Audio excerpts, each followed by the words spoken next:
ಅಷ್ಟೇ ಒಂದಷ್ಟು ಪಟ್ಟಿಯನ್ನು ಗಮನಿಸ್ತಾ ಇದ್ರಿ. ಗೃಹ ಸಚಿವರಾಗಿ ಅಧಿಕಾರ ವಹಿಸಿಕೊಂಡ ನಂತರದಲ್ಲಿ ಯಾವೆಲ್ಲ ಘಟನೆಗಳಾಯಿತು ಅಂತ ಹೇಳಿ ಕೆಲ ಪ್ರಮುಖ ಘಟನೆಗಳಷ್ಟೇ ಇದೆಲ್ಲ ಉದಾಹರಣೆ. ಆದರೆ ಎಲ್ಲ ಪ್ರಕರಣದಲ್ಲೂ ಕೂಡ ಗೃಹ ಇಲಾಖೆಯ ಕಾರ್ಯವೈಖರಿ ಬಗ್ಗೆ ಪದೇ ಪದೇ ಎದ್ದಿತ್ತು. ಅದರಲ್ಲೂ ವಿರೋಧ ಪಕ್ಷದ ನಾಯಕರಂತೂ ನೇರವಾಗಿ ಪರಮೇಶ್ವರ್ ಅವರ ಬಗ್ಗೆ ಮಾತನಾಡಕ್ಕೆ ಪ್ರಾರಂಭ ಮಾಡಿದ್ದಾರೆ. ತಮ್ಮದೇ ಇಲಾಖೆಯಲ್ಲಿ ಏನಾಗ್ತಿದೆ ಅನ್ನೋದರ ಅರಿವೇ ಪರಮೇಶ್ವರ್ ಅವರಿಗೆ ಸಿಗ್ತಾ ಇಲ್ಲ. ಸಾಕಷ್ಟು ಮಂದಿ ಅದರಲ್ಲಿ ಹಸ್ತಕ್ಷೇಪ ಮಾಡ್ತಿದ್ದಾರೆ ಗೃಹ ಇಲಾಖೆಯಲ್ಲಿ. ಹೀಗಾಗಿ ನಾಮಕಾವಸ್ಥೆ ಅನ್ನೋ ರೀತಿಯಲ್ಲಿ ಪರಮೇಶ್ವರ್ ಅವರಿದ್ದಾರೆ ಹೊರತು ನಿಜವಾದ ಅಧಿಕಾರ ನಡೆಸ್ತಿರೋರು ಬೇರೆ ಯಾರ್ಯಾರು ಅನ್ನೋ ಆರೋಪವನ್ನು ವಿರೋಧ ಪಕ್ಷಗಳು ಮಾಡ್ತಾ ಇವೆ. ಇದೇ ಕಾರಣಕ್ಕೆ ಪರಮೇಶ್ವರ್ ಅವರು ಖಾತೆ ಬದಲಾವಣೆ ಬಗ್ಗೆ ಚರ್ಚೆಯನ್ನು ಪ್ರಾರಂಭ ಮಾಡಿದ್ದಾರಾ ಅನ್ನೋ ಅನುಮಾನ ಇದೆ. ಈ ಅನುಮಾನಕ್ಕೆ ಕಾರಣವಾಗ್ತಾ ಇರುವ ಅಂಶಗಳನ್ನು ಗಮನಿಸ್ತಾ ಹೋಗೋಣ. ಗೃಹ ಇಲಾಖೆಯಲ್ಲಿ ನಾವಾಗ್ಲಿಂದ ಹೇಳ್ತಾ ಇರೋ ರೀತಿಯಲ್ಲಿ ಅನ್ಯರ ಹಸ್ತಕ್ಷೇಪ, for example C T Ravi ಅವರ ಬಂಧನ, ವಿ ಸೋಮಣ್ಣ ಅವರ ಹೇಳಿಕೆಯನ್ನು ಗಮನಿಸಿದ್ರೆ ಪರಮೇಶ್ವರ್ ಅವ್ರಿಗಾಗಲಿ ಸಿದ್ದರಾಮಯ್ಯನವ್ರಿಗಾಗಲಿ ಸಿ ಟಿ ರವಿ ಅವರನ್ನು ಬಂಧಿಸುವ ಇಷ್ಟನೇ ಇರಲಿಲ್ಲ ಬಂಧಿಸೋದು. ಹಾಗಾದರೆ ಯಾರ ಹಸ್ತಕ್ಷೇಪ ಆಯಿತು? ಯಾರ ಇನ್ಸ್ಟ್ರಕ್ಷನ್ ಮೇರೆಗೆ ಸಿ ಟಿ ರವಿ ಅವರ ಬಂಧನ ಆಯಿತು? ಇದು ಕೂಡ ಅಂದರೆ ಡಿಪಾರ್ಟ್ಮೆಂಟ್ ಅನ್ನೋದು ಆರ್ಡರ್ ಬೇರೆ ಯಾರೋ ಕೊಡ್ತಿದ್ದಾರೆ ಅನ್ನೋ ರೀತಿಯಲ್ಲಿ ಆಗಿದೆಯಾ ಪರಮೇಶ್ವರ್ ಅವರಿಗೆ ಅನ್ನೋದು ಕಾರಣ. ಕಾನೂನು ಸುವ್ಯವಸ್ಥೆ ಹಾಳಾಗಿದೆ ಅನ್ನೋ ಆರೋಪ ಪದೇ ಪದೇ. ಚಿಕ್ಕ ಪುಟ್ಟ ಕೊಲೆ ಸುಲಿಗೆ ರೀತಿಯ ಪ್ರಕರಣಗಳು ದಿನಂಪ್ರತಿ ನಡೆಯುವಂತೆ ಆದರೂ ಕೂಡ ಆಗಬಾರ್ದು. ಬಟ್ ಆದರೂ ಕೂಡ ವಿರೋಧ ಪಕ್ಷಗಳು ನೇರವಾಗಿ ಸರ್ಕಾರದ ಕಡೆಗೆ, ಅದರಲ್ಲೂ ಗೃಹ ಸಚಿವರಾದ ಪರಮೇಶ್ವರ್ ಅವರ ಕಡೆಗೆ ಬೊಟ್ಟು ಮಾಡಿ ತೋರಿಸ್ತಾ ಇದ್ದಾರೆ. ಕಾನೂನು ಸುವ್ಯವಸ್ಥೆ ಹದಗೆಟ್ಟಿದೆ, ಸಚಿವರ ಮೇಲೆ ಶಾಸಕರ ಮೇಲೆ ಅಟ್ಯಾಕ್ಗಳಾಗ್ತಾ ಇದೆ, ಇಷ್ಟೇನಾ ಭದ್ರತೆ ಅನ್ನೋ ರೀತಿಯಲ್ಲಿ ಪ್ರಶ್ನೆಯನ್ನು ಮಾಡ್ತಿದ್ದಾರೆ. ಗೃಹ ಇಲಾಖೆ ದಕ್ಷತೆಯನ್ನು ಪ್ರಶ್ನೆ ಮಾಡುವಂತಹ ಅನೇಕ ಘಟನೆಗಳು ಕೂಡ ನಡೀತಾ ಇದೆ. ಪಂಚಮಸಾಲಿಗಳ ಮೇಲೆ ಲಾಠಿ ಚಾರ್ಜ್ ಆಗಿರಬಹುದು, ಮುನಿರತ್ನ ಅವ್ರ ಮೇಲೆ ಮೊಟ್ಟೆ ಎಸ್ತದ್ದಾಗಿರಬಹುದು, ಅಥವಾ ಬ್ಯಾಕ್ ಟು ಬ್ಯಾಕ್ ಕೊಲೆಗಳಾಗಿದ್ದೇನಿದೆ ಅಂಜಲಿ ಹಾಗೆ ನೇಹಾ ಪ್ರಕರಣ ಇರಬಹುದು. ಇಂಥ ಪ್ರಕರಣಗಳನ್ನು ಮುಂದಿಟ್ಕೊಂಡು ಈ ಘಟನೆಗಳಿಗೆ ಕಾರಣ ಕಾನೂನು ಸುವ್ಯವಸ್ಥೆ ಹಾಳಾಗಿರೋದು ಹೋಮ್ ಮಿನಿಸ್ಟ್ರಿ, ಜವಾಬ್ದಾರಿ ಹೊತ್ತಿರುವ ಸಚಿವರು ಬಿಗಿಯಾಗಿ ಆಡಳಿತವನ್ನು ಮಾಡದೇ ಇರೋದು ಅನ್ನೋ ಆರೋಪ. ಬಿಜೆಪಿ ನಾಯಕರ ಮೇಲಾದ ಅಟ್ಯಾಕ್, ಅರೆಸ್ಟ್ ಹಾಗೆ ಇವೆಲ್ಲವಕ್ಕೂ ಕೂಡ ಪರಮೇಶ್ವರ್ ಅವರ ಕಡೆಗೇನೆ ಬೊಟ್ಟು ಮಾಡಿ ತೋರಿಸಲಾಗ್ತಾ ಇದೆ. ಇದರಿಂದ ಸಹಜವಾಗಿ ಪರಮೇಶ್ವರ್ ಅವರಿಗೆ ಮುಜುಗರ. ಸರ್ಕಾರ ಸಮರ್ಥನೆ ಮಾಡದ ರೀತಿಯಲ್ಲಿ ಅಟ್ಯಾಕ್ಗಳಾಗ್ತಾ ಇದೆ. ಇಲ್ಲ ಹೀಗಾಗಿದ್ದು ಸರಿಯಾಗಿದೆ ಅಂತ ಹೇಳಿ ಸರ್ಕಾರದ ಭಾಗವಾಗಿ ಯಾರೇ ನಿಂತು ಡಿಫೆಂಡ್ ಮಾಡ್ಕೊಳ್ಳಿಕ್ಕೂ ಸಾಧ್ಯವಾಗ್ತಾ ಇಲ್ಲ. ರಾಮೇಶ್ವರಂ ಕೆಫೆ ಬ್ಲಾಸ್ಟನ್ನು ಸಮರ್ಥನೆ ಮಾಡ್ಕೊಳ್ಳಿಕ್ಕೆ ಸಾಧ್ಯನಾ? ಪಾಕಿಸ್ತಾನ್ ಪರವಾಗಿ ಘೋಷಣೆ ಕೂಗಿದ್ದನ್ನು ಸಮರ್ಥನೆ ಮಾಡ್ಕೊಳ್ಳಿಕ್ಕೆ ಸಾಧ್ಯನಾ? ವೈಯಕ್ತಿಕವಾಗಿ ಮುನಿರತ್ನ ಅವರ ವಿಚಾರದ ಏನೇ ಕಾರಣ ಇದ್ರೂ ಕೂಡ ಒಬ್ಬ ಶಾಸಕ, ಈಗಲೂ ಕೂಡ ಒಬ್ಬ ಜನಪ್ರತಿನಿಧಿ, ಅವ್ರ ಮೇಲಾದ ಅಟ್ಯಾಕ್ ಸಮರ್ಥನೆ ಮಾಡ್ಲಿಕ್ಕೆ ಸಾಧ್ಯನಾ? ಹೀಗೆ ಅನೇಕ ವಿಚಾರಗಳು ಸಮರ್ಥನೆಗೆ ಮಾಡ್ಕೊಳ್ಳಿಕ್ಕೂ ಸಿಗದಂತಹ ಕಾರಣಗಳನ್ನು ಕೊಡ್ತಾ ಇದೆ. ಜನಪ್ರತಿನಿಧಿಗಳಿಗೆ ರಕ್ಷಣೆ ಇಲ್ಲ ಅನ್ನೋ ಪ್ರಶ್ನೆ ಬಿಜೆಪಿಗೆ ಅಸ್ತ್ರವಾಗಿ ಪರಿಣಮಿಸಿದೆ. ಸಾಲು ಘಟನೆಗಳಿಂದ ಪರಮೇಶ್ವರ್ ಅವರಿಗೆ ಮುಜುಗರವಾಗ್ತಾ ಇದ್ದು.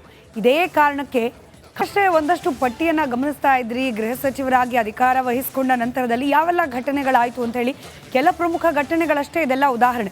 ಆದರೆ ಎಲ್ಲ ಪ್ರಕರಣದಲ್ಲೂ ಕೂಡ ಗೃಹ ಇಲಾಖೆಯ ಕಾರ್ಯವೈಖರಿ ಬಗ್ಗೆ ಪದೇ ಪದೇ ಎದ್ದಿತ್ತು. ಅದರಲ್ಲೂ ವಿರೋಧ ಪಕ್ಷದ ನಾಯಕರಂತೂ ನೇರವಾಗಿ ಪರಮೇಶ್ವರ್ ಅವರ ಬಗ್ಗೆ ಮಾತನಾಡಕ್ಕೆ ಪ್ರಾರಂಭ ಮಾಡಿದ್ದಾರೆ. ತಮ್ಮದೇ ಇಲಾಖೆಯಲ್ಲಿ ಏನಾಗ್ತಿದೆ ಅನ್ನೋದರ ಅರಿವೇ ಪರಮೇಶ್ವರ್ ಅವರಿಗೆ ಸಿಗ್ತಾ ಇಲ್ಲ. ಸಾಕಷ್ಟು ಮಂದಿ ಅದರಲ್ಲಿ ಹಸ್ತಕ್ಷೇಪ ಮಾಡ್ತಿದ್ದಾರೆ ಗೃಹ ಇಲಾಖೆಯಲ್ಲಿ. ಹೀಗಾಗಿ ನಾಮಕಾವಸ್ಥೆ ಅನ್ನೋ ರೀತಿಯಲ್ಲಿ ಪರಮೇಶ್ವರ್ ಅವರಿದ್ದಾರೆ ಹೊರತು ನಿಜವಾದ ಅಧಿಕಾರ ನಡೆಸ್ತಿರೋರು ಬೇರೆ ಯಾರ್ಯಾರು ಅನ್ನೋ ಆರೋಪವನ್ನು ವಿರೋಧ ಪಕ್ಷಗಳು ಮಾಡ್ತಾ ಇವೆ. ಇದೇ ಕಾರಣಕ್ಕೆ ಪರಮೇಶ್ವರ್ ಅವರು ಖಾತೆ ಬದಲಾವಣೆ ಬಗ್ಗೆ ಚರ್ಚೆಯನ್ನು ಪ್ರಾರಂಭ ಮಾಡಿದ್ದಾರಾ ಅನ್ನೋ ಅನುಮಾನ ಇದೆ. ಈ ಅನುಮಾನಕ್ಕೆ ಕಾರಣವಾಗ್ತಾ ಇರುವ ಅಂಶಗಳನ್ನು ಗಮನಿಸ್ತಾ ಹೋಗೋಣ. ಗೃಹ ಇಲಾಖೆಯಲ್ಲಿ ನಾವಾಗ್ಲಿಂದ ಹೇಳ್ತಾ ಇರೋ ರೀತಿಯಲ್ಲಿ ಅನ್ಯರ ಹಸ್ತಕ್ಷೇಪ, for example C T Ravi ಅವರ ಬಂಧನ, ವಿ ಸೋಮಣ್ಣ ಅವರ ಹೇಳಿಕೆಯನ್ನು ಗಮನಿಸಿದ್ರೆ ಪರಮೇಶ್ವರ್ ಅವ್ರಿಗಾಗಲಿ ಸಿದ್ದರಾಮಯ್ಯನವ್ರಿಗಾಗಲಿ ಸಿ ಟಿ ರವಿ ಅವರನ್ನು ಬಂಧಿಸುವ ಇಷ್ಟನೇ ಇರಲಿಲ್ಲ ಬಂಧಿಸೋದು. ಹಾಗಾದರೆ ಯಾರ ಹಸ್ತಕ್ಷೇಪ ಆಯಿತು? ಯಾರ ಇನ್ಸ್ಟ್ರಕ್ಷನ್ ಮೇರೆಗೆ ಸಿ ಟಿ ರವಿ ಅವರ ಬಂಧನ ಆಯಿತು? ಇದು ಕೂಡ ಅಂದರೆ ಡಿಪಾರ್ಟ್ಮೆಂಟ್ ಅನ್ನೋದು ಆರ್ಡರ್ ಬೇರೆ ಯಾರೋ ಕೊಡ್ತಿದ್ದಾರೆ ಅನ್ನೋ ರೀತಿಯಲ್ಲಿ ಆಗಿದೆಯಾ ಪರಮೇಶ್ವರ್ ಅವರಿಗೆ ಅನ್ನೋದು ಕಾರಣ. ಕಾನೂನು ಸುವ್ಯವಸ್ಥೆ ಹಾಳಾಗಿದೆ ಅನ್ನೋ ಆರೋಪ ಪದೇ ಪದೇ. ಚಿಕ್ಕ ಪುಟ್ಟ ಕೊಲೆ ಸುಲಿಗೆ ರೀತಿಯ ಪ್ರಕರಣಗಳು ದಿನಂಪ್ರತಿ ನಡೆಯುವಂತೆ ಆದರೂ ಕೂಡ ಆಗಬಾರ್ದು. ಬಟ್ ಆದರೂ ಕೂಡ ವಿರೋಧ ಪಕ್ಷಗಳು ನೇರವಾಗಿ ಸರ್ಕಾರದ ಕಡೆಗೆ, ಅದರಲ್ಲೂ ಗೃಹ ಸಚಿವರಾದ ಪರಮೇಶ್ವರ್ ಅವರ ಕಡೆಗೆ ಬೊಟ್ಟು ಮಾಡಿ ತೋರಿಸ್ತಾ ಇದ್ದಾರೆ. ಕಾನೂನು ಸುವ್ಯವಸ್ಥೆ ಹದಗೆಟ್ಟಿದೆ, ಸಚಿವರ ಮೇಲೆ ಶಾಸಕರ ಮೇಲೆ ಅಟ್ಯಾಕ್ಗಳಾಗ್ತಾ ಇದೆ, ಇಷ್ಟೇನಾ ಭದ್ರತೆ ಅನ್ನೋ ರೀತಿಯಲ್ಲಿ ಪ್ರಶ್ನೆಯನ್ನು ಮಾಡ್ತಿದ್ದಾರೆ. ಗೃಹ ಇಲಾಖೆ ದಕ್ಷತೆಯನ್ನು ಪ್ರಶ್ನೆ ಮಾಡುವಂತಹ ಅನೇಕ ಘಟನೆಗಳು ಕೂಡ ನಡೀತಾ ಇದೆ. ಪಂಚಮಸಾಲಿಗಳ ಮೇಲೆ ಲಾಠಿ ಚಾರ್ಜ್ ಆಗಿರಬಹುದು, ಮುನಿರತ್ನ ಅವ್ರ ಮೇಲೆ ಮೊಟ್ಟೆ ಎಸ್ತದ್ದಾಗಿರಬಹುದು ಅಥವಾ ಬ್ಯಾಕ್ ಟು ಬ್ಯಾಕ್ ಕೊಲೆಗಳಾಗಿದ್ದೇನಿದೆ ಅಂಜಲಿ ಹಾಗೆ ನೇಹಾ ಪ್ರಕರಣ ಇರಬಹುದು. ಇಂಥ ಪ್ರಕರಣಗಳನ್ನು ಮುಂದಿಟ್ಕೊಂಡು ಈ ಘಟನೆಗಳಿಗೆ ಕಾರಣ ಕಾನೂನು ಸುವ್ಯವಸ್ಥೆ ಹಾಳಾಗಿರೋದು ಹೋಮ್ ಮಿನಿಸ್ಟ್ರಿ, ಜವಾಬ್ದಾರಿ ಹೊತ್ತಿರುವ ಸಚಿವರು ಬಿಗಿಯಾಗಿ ಆಡಳಿತವನ್ನು ಮಾಡದೇ ಇರೋದು ಅನ್ನೋ ಆರೋಪ. ಬಿಜೆಪಿ ನಾಯಕರ ಮೇಲಾದ ಅಟ್ಯಾಕ್, ಅರೆಸ್ಟ್ ಹಾಗೆ ಇವೆಲ್ಲವಕ್ಕೂ ಕೂಡ ಪರಮೇಶ್ವರ್ ಅವರ ಕಡೆಗೇನೆ ಬೊಟ್ಟು ಮಾಡಿ ತೋರಿಸಲಾಗ್ತಾ ಇದೆ. ಇದರಿಂದ ಸಹಜವಾಗಿ ಪರಮೇಶ್ವರ್ ಅವರಿಗೆ ಮುಜುಗರ. ಸರ್ಕಾರ ಸಮರ್ಥನೆ ಮಾಡದ ರೀತಿಯಲ್ಲಿ ಅಟ್ಯಾಕ್ಗಳಾಗ್ತಾ ಇದೆ. ಇಲ್ಲ ಹೀಗಾಗಿದ್ದು ಸರಿಯಾಗಿದೆ ಅಂತ ಹೇಳಿ ಸರ್ಕಾರದ ಭಾಗವಾಗಿ ಯಾರೇ ನಿಂತು ಡಿಫೆಂಡ್ ಮಾಡ್ಕೊಳ್ಳಿಕ್ಕೂ ಸಾಧ್ಯವಾಗ್ತಾ ಇಲ್ಲ. ರಾಮೇಶ್ವರಂ ಕೆಫೆ ಬ್ಲಾಸ್ಟನ್ನ ಸಮರ್ಥನೆ ಮಾಡ್ಕೊಳ್ಳಿಕ್ಕೆ ಸಾಧ್ಯನಾ? ಪಾಕಿಸ್ತಾನ್ ಪರವಾಗಿ ಘೋಷಣೆ ಕೂಗಿದ್ದನ್ನ ಸಮರ್ಥನೆ ಮಾಡ್ಕೊಳ್ಳಿಕ್ಕೆ ಸಾಧ್ಯನಾ? ವೈಯಕ್ತಿಕವಾಗಿ ಮುನಿರತ್ನ ಅವರ ವಿಚಾರದ ಏನೇ ಕಾರಣ ಇದ್ರೂ ಕೂಡ ಒಬ್ಬ ಶಾಸಕ, ಈಗಲೂ ಕೂಡ ಒಬ್ಬ ಜನಪ್ರತಿನಿಧಿ, ಅವ್ರ ಮೇಲಾದ ಅಟ್ಯಾಕ್ ಸಮರ್ಥನೆ ಮಾಡ್ಲಿಕ್ಕೆ ಸಾಧ್ಯನಾ? ಹೀಗೆ ಅನೇಕ ವಿಚಾರಗಳು ಸಮರ್ಥನೆಗೆ ಮಾಡ್ಕೊಳ್ಳಿಕ್ಕೂ ಸಿಗದಂತಹ ಕಾರಣಗಳನ್ನು ಕೊಡ್ತಾ ಇದೆ. ಜನಪ್ರತಿನಿಧಿಗಳಿಗೆ ರಕ್ಷಣೆ ಇಲ್ಲ ಅನ್ನೋ ಪ್ರಶ್ನೆ ಬಿಜೆಪಿಗೆ ಅಸ್ತ್ರವಾಗಿ ಪರಿಣಮಿಸಿದೆ. ಸಾಲು ಸಾಲು ಘಟನೆಗಳಿಂದ ಪರಮೇಶ್ವರ್ ಅವರಿಗೆ ಮುಜುಗರವಾಗ್ತಾ ಇದ್ದು, ಇದೇ ಕಾರಣಕ್ಕೆ ಅಷ್ಟೇ ಒಂದಷ್ಟು ಪಟ್ಟಿಯನ್ನು ಗಮನಿಸ್ತಾ ಇದ್ರಿ. ಗೃಹ ಸಚಿವರಾಗಿ ಅಧಿಕಾರ ವಹಿಸಿಕೊಂಡ ನಂತರದಲ್ಲಿ ಯಾವೆಲ್ಲ ಘಟನೆಗಳಾಯಿತು ಅಂತ ಹೇಳಿ ಕೆಲ ಪ್ರಮುಖ ಘಟನೆಗಳಷ್ಟೇ ಇದೆಲ್ಲ ಉದಾಹರಣೆ. ಆದರೆ ಎಲ್ಲ ಪ್ರಕರಣದಲ್ಲೂ ಕೂಡ ಗೃಹ ಇಲಾಖೆಯ ಕಾರ್ಯವೈಖರಿ ಬಗ್ಗೆ ಪದೇ ಪದೇ ಎದ್ದಿತ್ತು. ಅದರಲ್ಲೂ ವಿರೋಧ ಪಕ್ಷದ ನಾಯಕರಂತೂ ನೇರವಾಗಿ ಪರಮೇಶ್ವರ್ ಅವರ ಬಗ್ಗೆ ಮಾತನಾಡಕ್ಕೆ ಪ್ರಾರಂಭ ಮಾಡಿದ್ದಾರೆ. ತಮ್ಮದೇ ಇಲಾಖೆಯಲ್ಲಿ ಏನಾಗ್ತಿದೆ ಅನ್ನೋದರ ಅರಿವೇ ಪರಮೇಶ್ವರ್ ಅವರಿಗೆ ಸಿಗ್ತಾ ಇಲ್ಲ. ಸಾಕಷ್ಟು ಮಂದಿ ಅದರಲ್ಲಿ ಹಸ್ತಕ್ಷೇಪ ಮಾಡ್ತಿದ್ದಾರೆ ಗೃಹ ಇಲಾಖೆಯಲ್ಲಿ. ಹೀಗಾಗಿ ನಾಮಕಾವಸ್ಥೆ ಅನ್ನೋ ರೀತಿಯಲ್ಲಿ ಪರಮೇಶ್ವರ್ ಅವರಿದ್ದಾರೆ ಹೊರತು ನಿಜವಾದ ಅಧಿಕಾರ ನಡೆಸ್ತಿರೋರು ಬೇರೆ ಯಾರ್ಯಾರು ಅನ್ನೋ ಆರೋಪವನ್ನು ವಿರೋಧ ಪಕ್ಷಗಳು ಮಾಡ್ತಾ ಇವೆ.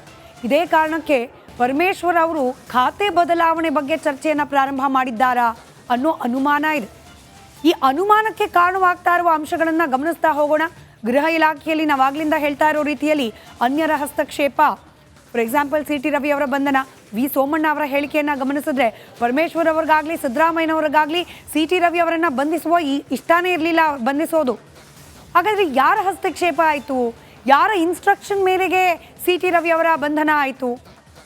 ಇದು ಕೂಡ ಅಂದರೆ ಡಿಪಾರ್ಟ್ಮೆಂಟ್ ನನ್ನದು ಆರ್ಡರ್ ಬೇರೆ ಯಾರೋ ಕೊಡ್ತಿದ್ದಾರೆ ಅನ್ನೋ ರೀತಿಯಲ್ಲಿ ಆಗಿದೆಯಾ ಪರಮೇಶ್ವರ್ ಅವರಿಗೆ ಅನ್ನೋದು ಕಾರಣ.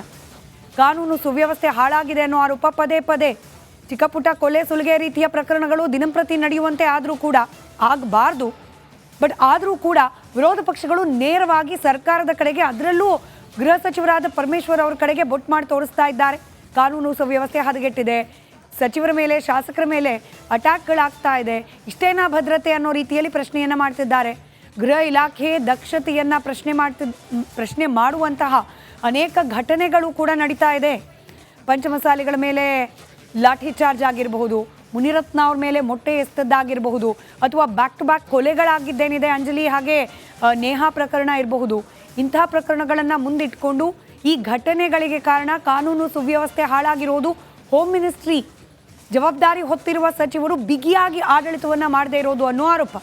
ಬಿಜೆಪಿ ನಾಯಕರ ಮೇಲಾದ ಅಟ್ಯಾಕ್, ಅರೆಸ್ಟ್ ಹಾಗೆ ಇವೆಲ್ಲವಕ್ಕೂ ಕೂಡ ಪರಮೇಶ್ವರ್ ಅವರ ಕಡೆಗೇನೆ ಬೊಟ್ಟು ಮಾಡಿ ತೋರಿಸಲಾಗ್ತಾ ಇದೆ. ಇದರಿಂದ ಸಹಜವಾಗಿ ಪರಮೇಶ್ವರ್ ಅವರಿಗೆ ಮುಜುಗರ. ಸರ್ಕಾರ ಸಮರ್ಥನೆ ಮಾಡದ ರೀತಿಯಲ್ಲಿ ಅಟ್ಯಾಕ್ಗಳಾಗ್ತಾ ಇದೆ.